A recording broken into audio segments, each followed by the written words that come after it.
Hey guys, welcome back to the channel. This is Justin. I'm blessed to be able to sit down here with Josh from Reserve Venezuela. This is a pretty candid thing, honestly. I'm just interested to sit down, and we've been chatting for a little bit. It's been an engaging conversation. So I want to bring this opportunity to have Josh explain who he is, how he got into crypto, and what Reserve is here to do. So Josh, thank you so much for taking the time, man. I highly appreciate Justin. it. Absolutely. Cool, man. How are you enjoying CESC so far? Lovely. I'm more excited about the after parties. Yeah, okay. But some of the talks have been great. Getting to see Vitalik is always fun. That was a good one. That's where we just came from, yeah. And as a non-technical person in the space, I was about 40% comprehension in that talk. Yeah, I got roll-ups. Yep, roll-ups I got, yeah. Roll-ups and snarks. Cool, yeah. To be, we'll get back onto the rails here. My approach to things is, and I just told this to you, if I'm not interested in talking about it, if it doesn't inspire me or grab me, it's probably not interesting to you or to anybody watching. Yeah. So that's where we always try to push things.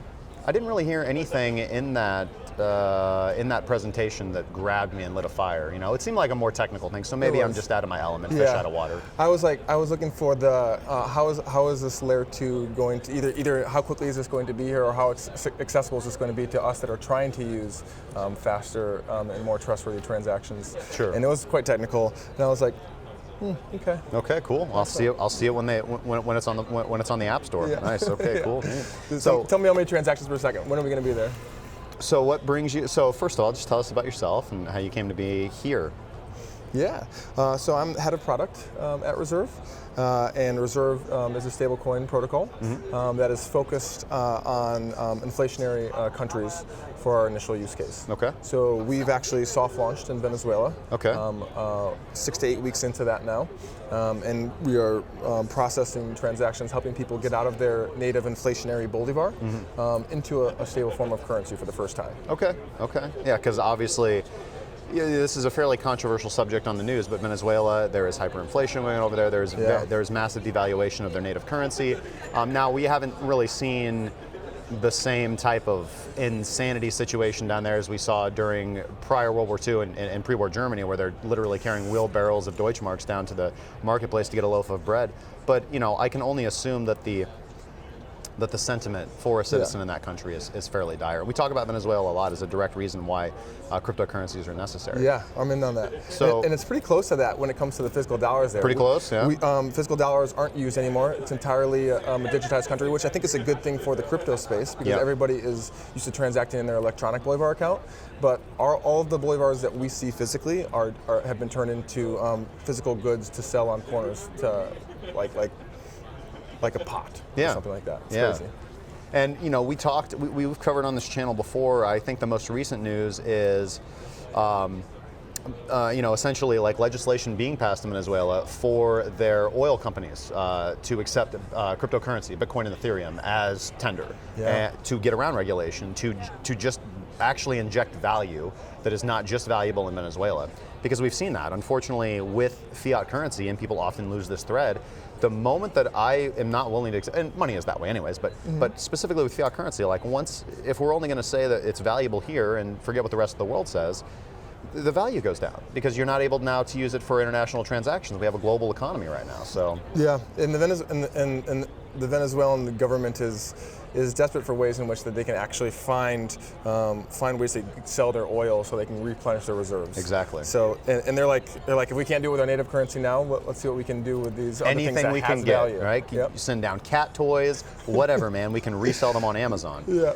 So obviously you guys have taken a different approach. You guys think that a stable coin is the right way. You guys are a stable coin protocol. Tell me a little bit about it. Yeah. So we're an algorithmic stablecoin. We're focused on two main things: censorship resistance and scalability. So on the censorship resistance side, we are a basket of other currencies.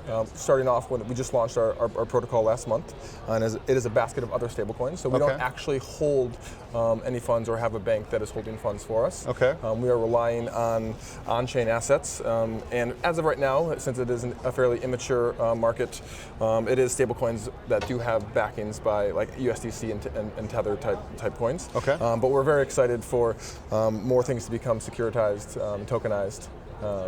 to put more in our basket. Cool. So you guys right now have a basket of stablecoins. Yep. Specifically, which ones? You mentioned USDC and US dollar tether. Yep. Okay. So we've started with those two. Okay. And we'll probably add a third within weeks. Okay. Now the question that immediately comes to my mind is who has the custody over that? Yep. So the custody of the USDT. So you are issuing stablecoins that you say are backed one-to-one for a US dollar tether or a US dollar coin, USDC. Who has the private keys? Who has custody of that US dollar tether USDC? Right. So people can self-custody as they'd like to. You can access our portal just like you can like USDC's portal and pull that anywhere you'd like on chain. In terms of our launch in Venezuela, we have focused on a very Coinbase-like model where we hold custody, but people can pull that off and sort where they'd like, and then come back in and do the trading with us. Okay. The main reason for that, we're removing many barriers during our learning phase. As well as the speed at which the Venezuelan users are looking to actually get to and from bolivars, and the level of technology that we're trying to minimize to learn how fast people want, like all the things that we're trying to learn right now around where are they struggling, where are their fears, what are the anxieties that are preventing them from wanting to get involved. Well, what are the friction points in moving from Bolivar to your stablecoin, correct? And so, exactly, and so we're trying to minimize custody as a variable right now, because we've actually done separate tests to de-risk custody as a problem. We're actually not quite concerned that custody will be a solution or be an issue in the long term. Be an issue. And again, you correct me where I go astray here, because I just have to ask questions and make sure they're explained to me. So are you saying, for example, like I'll give you a scenario, right? If I was going to issue a stable coin and I'm saying it's one-to-one backed by Tether, I would go out and buy 500 million Tether and then issue 500 million stable coin and say, I have the Tether, here's the account, you can see it, right? I have the private key, but you can see the account, you can see that there's 500 million in there. And then I'd issue the stable coin. Again, so you guys don't actually have the asset that you are claiming as backing it, or am I missing something here? Sorry. So like, for instance, first two coins actually not Tether. We're not using USDC and Paxos as Paxos, okay, gotcha. So to actually issue reserve as a stable coin, you would actually give equal parts the stable coins that are required. Send that to our vault, and then we would issue you a reserve in exchange. So if you send one Paxos and one USDC, you would get 2 reserve in exchange. Okay, I got it. And so then our vault, in which you can see on chain, you can see all of our vault assets full of those stable coins. Okay, so here, that's the thing. That's the thread I was missing. So you guys have a verifiable way to see that you actually are holding the currencies in reserve that you are using the back. That's the thing. Okay, I got you. Okay, that's for me. That's the big idea right there. Totally. Okay, because we have. Listen, US dollar tether is a catastrophe, right? It doesn't matter how you want to slice it. It doesn't matter whether you believe that they are manipulating or, just so much, you can go really down that rabbit hole, right? But at the end of the day, we know objectively, and this is what I've said over and over and over again, we have no verification that there are dollars there, right? And then you've had Crypto Capital Corporation, and you've got, the funds that are missing, and you've had arrests lately. It's an absolute mess. And so again, the entire ethos of cryptocurrency for me in the beginning was verifiability, right? Verifiability, and then we got more complex with it, zero knowledge proofs, how can we prove things without revealing information, privacy, security. There has to be a way, if you're going to be utilizing something as currency, that I can verify that you have the money. This is ridiculous. We went right back to a centralized system. So I like that. And that's why we didn't include Tether in our original stablecoin of stablecoins implementation. Well, very much so. You know what? High five. Yeah. So that's a good one right there. Okay, so what's the process? If I'm in Venezuela and I'm a citizen and I want to get some reserve, I want to get some Venezuela reserve. I have to transmit my bolivar somewhere. So how does that work? Yeah, there's actually 2 main groups of Venezuelans that we're focusing on, that we're seeing struggling right now. One is actually Venezuelans who are doing remote work because it's so difficult to find work in Venezuela. Right. That they're working in online different communities and getting paid. And usually they're getting paid in something like PayPal or like in a Zelle Bank of America account, but their money's stuck. They need to go buy food today. They got to do it in bolivars. They only want bolivars today. They want to get bolivars and spend them because they don't want them for an extra day or two. Okay. But the money's stuck, and it's a very complex manual. Like I got to reach out to someone who knows an OTC desk and travel somewhere to actually get physical bolivars from them in exchange for my PayPal transaction. It's very like complicated. It is very much. It's very much like that. Wow. Okay. And so people to get out of their PayPal dollars, it can take them half a day to get into bolivars, and at a rate that's got about 2 or 3 middlemen taking a cut in between. So I've been working my butt off on this call center for the last 8 hours.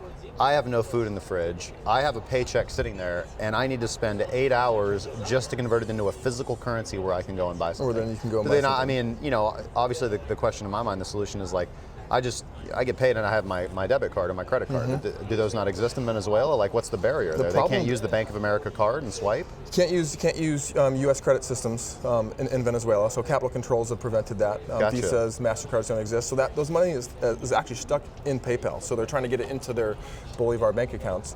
All that manual process required right now in our pilot, we're actually down to, when I say pilot, we're at thousands of active users. We're actually down to 30 minutes from a point at which someone has dollars stuck in PayPal to the point we can get it into their Bolivar bank account. If they're trying to go, if they're not trying to keep any of it, well, a lot of them don't try to keep it in a reserve account right now because they just need those dollars, those bolivars today. But what we are seeing increasingly is people moving just as much as they can over from PayPal into reserve, into this reserve wallet. So it's even quicker. So they're using it as their savings account almost, and then they're only moving to Bolivar when they need purchasing power right now on the streets. Yep. And the flip is users who are getting paid in their bolivars, but they don't actually want to hold them. Right. And right now they spend a lot of time like going to buy physical goods, like they'll go buy whiskey. Right. Just stock up value. It'll hold value. Yeah. Bullets, bandages, and MREs. Okay. Right. And so we have users who and $1 can mean a lot to them. Yeah. $1 can sometimes be like a fifth of their monthly paycheck. Like we have people that will just move $1 in and be so thankful into our wallet that they just moved that $1 because it's moved. Actually, last 4 days it's moved 10% a day. It's depreciated 10% a day. Wow. Almost sounds like Ethereum Classic. Now the other, okay, so that's neat. Obviously, that's a very direct use case, and I like the idea that it's public and visible. So you said you've reduced the friction to about 30 minutes to go from Bolivar to reserve, right? So they don't even need. So what about that PayPal situation we were just talking about? How frictionless is it to go from PayPal into reserve? About the same. It takes 2 transactions there. We got to go from their PayPal to our PayPal, and once we have it. The PayPal dollars, we can then buy the on-chain assets ourselves. Right, and then custody them. Yep, and custody them. And then issue the stable coins to them. Yep, issue the stable coins to them, and then as soon as we issue that stable coin to them, they can sell some amount of those to bolivars right there in that moment.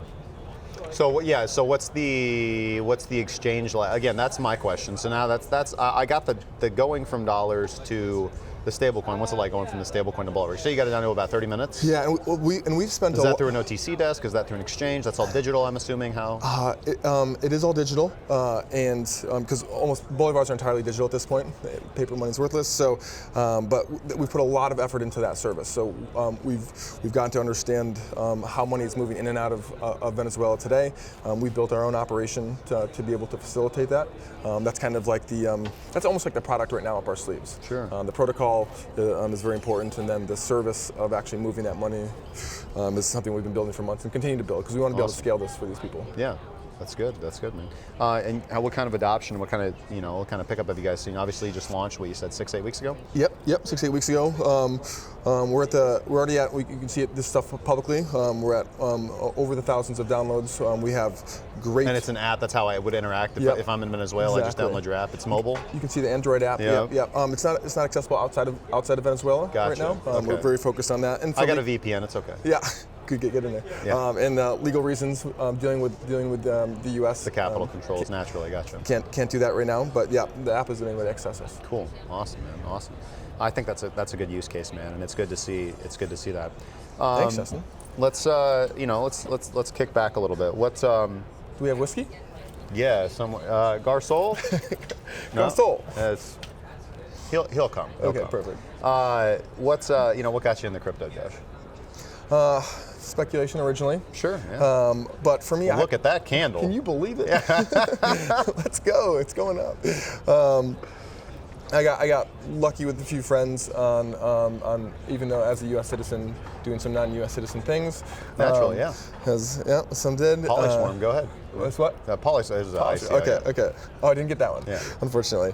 But I spent the last 5 years working as director of product at a fintech startup here in San Francisco, and I was struggling a bit because I was enabling a lot of the financial and credit debt systems in America by getting really, really good at selling credit cards. So on the surface, our company was helping people understand their credit and improve their credit. But ultimately, to improve your credred, you actually have to participate in the credit system. In the credit system. Right. And most people are consumers, and they're just not good at doing that Yeah. over the long term. Yeah. Even though I was really good at the short term of getting really good advice. Okay. So ultimately, I was realizing I was enabling the shareholders of these big banks to get bigger, and not enabling Americans' financial freedom within that startup and within that system that we were actually in. Cool. So I was looking for a place that gets more to the roots of financial education, financial freedom, and Reserve is definitely that for me right now. And Reserve is something you found after you got into crypto? Yeah. Again, like you said, kind of a speculative entry into cryptocurrency. This is the amazing new penny stock market. This is the next tech bubble, and I'm going to get in before the end of it, right? Which I still think we're in to a large degree. Agree with that. And then, again, a lot of people, we kind of see this, and it's similar for me, right? Come for the gains and stay for the tech, or stay for the mission statement. Yeah. Absolutely, and that's what it was. Like we realized to actually get into the right ICOs, we had to get smart at who was going to be the best at hype, not actually the best tech. Sure. But that does start happening. You start getting interested in wait a second, what could they actually do? Yeah. And then a few friends and I started playing with some concepts, and ultimately found Reserve, who was already ready to go to market. So they had spent a year and a half on building the protocol, and was like, hey, we need someone to come in to help us go to market, help scale this, and get this to the people. Gotcha. Yeah.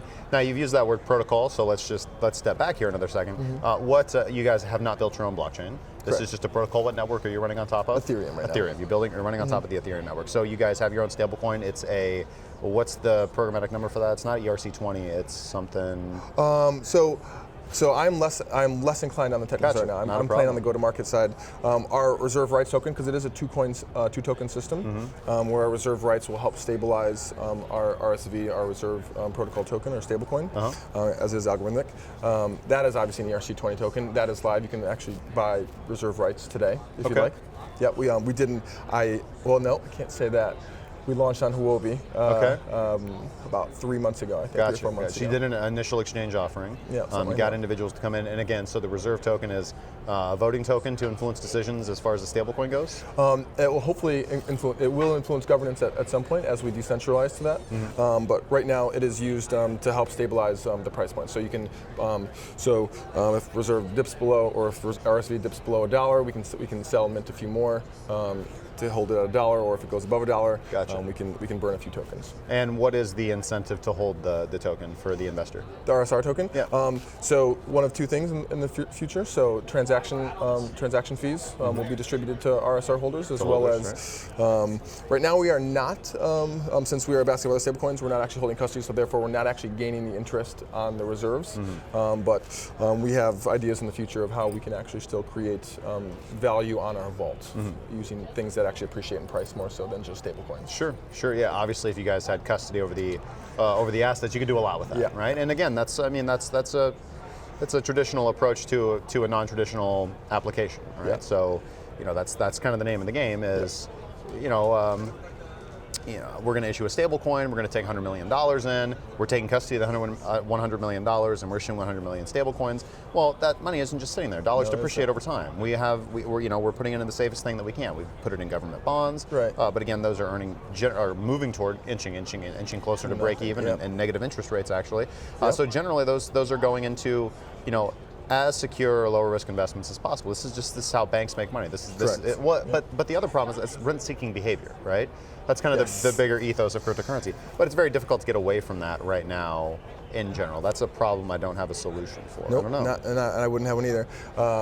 But we are interested in focusing on what is the real world application for this cryptocurrency, for cryptocurrency in general. We love hyperinflation countries as an early use case. The velocity that we're seeing on our reserve tokens right now, our stablecoins, we think is going to be indicative of what it would look like at scale, and it's getting us very excited as to how, even because our end users don't really care about like a 0.25 or 0.5% transaction rate. Like they're facing 20%, 10% loss almost a day. Naturally, right. So I think there's a lot of room for transaction velocity as well as the value, or taking a snippet on that transaction for us. Mm-hmm. Well, the reality is ultimately at the end of the day, this is an issue that is existing right now that many people are suffering from. Yeah. And I kind of like this, as kind of a hyper-capitalist. This is the private market solving a problem the government is ill-suited to take care of. Yep. This is the American private market stepping in and solving a solution that another country can't do. Now, again, before you guys leave negative comments in the section How down about below, that one? because then some people are, we get, and I can see the argument too. It's like, well, if you would look at what other governments have done to Venezuela, like it's not their fault. Again, you guys actually know what, argue about it in the comment section down below. I appreciate that, because I don't know the answer to your question. Yeah, man, I think that's pretty neat, dude. And well, there's just opportunity there. There's opportunity there, and it's providing a need. And there's new countries showing up on this list all the time now. So like, yeah, where were you guys for Zimbabwe, man? Drop the ball on that, bro. Jeez. Oh, just I think the whole ecosystem was probably about 10 years or 5 years behind to be able to be there. But Argentina just yesterday elected their new president that had originally, I think like 5 to 10 years ago, was in charge when their last hyperinflation or inflation, they didn't hit hyperinflation situation happened. So they just strengthened their capital controls. They went from $10,000 you could redeem to $100 per person per month. Right. So the Argentine peso is probably going to be in trouble very, very soon. Yeah. And we hope services like Reserve or others cryptos can jump in. Cool, man. So what's on the horizon for you guys next? Like, what's the mission statement? So, okay, you guys did your, again, just to kind of cover this and talk about this, generally when I talk to projects that have recently come to market, the question is like, are you guys in fundraising mode? Or are you guys in adoption mode, right? Either is important. What kind of mode is Reserve in right now? We're very much in adoption mode. Gotcha. Yeah. Okay. We're very comfortable in a multi-year run rate situation. Okay. We're looking for team players to help us from the protocol and the consumer app side, and our business development partnerships. We're really focused on Latin America since there seems to be more and more currency crises there.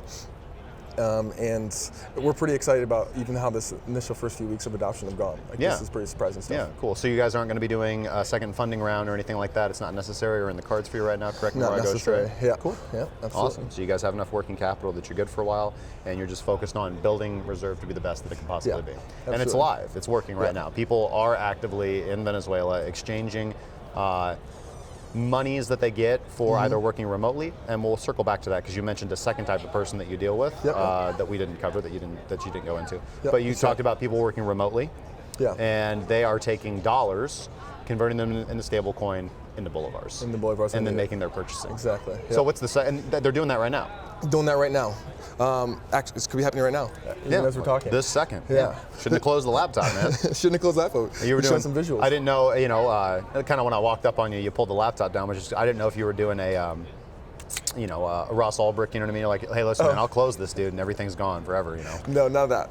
Unfortunately, fortunately, it'll all be back. Good. But the second use case is the users. So a lot of people are still, because it's a socialist country, a lot of people are working for the government, so they're going to get paid in bolivars no matter what. So there are a lot of private companies, or of the private companies, they actually are trying to get more and more towards the cash dollar system. So actually, cash dollars has almost already pervaded Venezuela. Most people are transacting in cash dollars today. Which you're talking about physical banknotes. Physical banknotes, U.S. physical banknotes, which usually happens in hyperinflation economies. Happened in Zimbabwe, like you just mentioned, 10 years ago. They just coyote it in, and here you go, guys. Yeah. If you can hop the border, you can use that somewhere for sure. Yeah. But there will always be people, as long as this government is in place, that will be paid in bolivars, but they don't want to actually have those bolivars as soon as they get paid. So that the second user is these users who have just gotten paid, and they're like, how do I get into something stable as quickly as possible? And they do have the choice today to go find a cash dollar vendor, which usually happens through like WhatsApp chats, and then someone responds on direct message privately that they've never met before, and says, come to this place with your car. And that usually requires gas, not Ethereum gas, but actual gas. Yeah, actual gas. Which is still a problem. And you're dealing with physical. I mean, it's the old days of local Bitcoins, you know what I mean? This is 2010, 2011 Bitcoin era, Exactly what it is. And so that'll take anywhere from an hour to 3 hours with someone that they don't trust. Right. And they're able to ping us that they have bolivars and in 30 minutes get into Reserve stablecoin. Cool, man. Cool. I like it, man. So yeah, let's talk about that. Your token's tradable. It's on Wabi. Huobi, yep. Okay, cool. And what's the name of the token? Reserve Rights. Reserve Rights. RR? RSR. RSR is the ticker symbol? Okay. Reserve Rights is trading on Huobi. That's where you guys IEO'd as well. So pretty neat, man. I kind of like where you guys are going with this, man. I've enjoyed this conversation, man. Yeah, thanks. I've enjoyed it too. What do you think? What do you think's the most interesting thing that we're kind of dealing with in this space? It's a large space. You got economics, human rights, and cryptocurrency, and development, and tech, and but what really catches your attention as an end user? What I'm most interested in, and I've seen a few projects that I think are attacking this well, and I was watching like Anderson Horowitz Crypto. I think they're playing a lot in interoperability and just financial access for people for the underserved. And I know we see it even here in the U.S. where people will only be banked as to where the banks find it profitable to bank them. But I'm excited for wallets and dApps and all these ecosystems to show up in these wallets that gives access to people who, in a completely decentralized way, who didn't even have to reach out to a bank, but now all of a sudden can go invest, or now can pay somebody a town over without ever asking a bank, is it okay? Yeah. Like that's what's most exciting to me. I just want my money and I want it now, darn it. And I want it to work for me. Yeah. And I like want that. it to be frictionless. Good stuff, man. Good problem to solve. Good problem to solve. Good on you, man. I like it. Thanks, Justin. Cool, man. Josh, thank you so much for taking the time, brother. Yeah. Appreciate it, Thanks man. for having me. Yeah. It's Where been can fun. people find you? So you can find me on Twitter at Josh Furnas, but you can join Reserve on the Telegram. Just search Reserve or Reserve Protocol on Telegram, and you'll see a lot of our community groups and our memes. Or you can find us on 4chan. We got a pretty big 4chan presence apparently too. Okay. Cool. Yeah. Cool. Take ourselves on over to B. I know you guys know who you are. All right. Okay. Cool, man. Awesome, man. Well, thanks again, man. Cheers. Highly appreciate it. Yep. Cheers, brother. Awesome.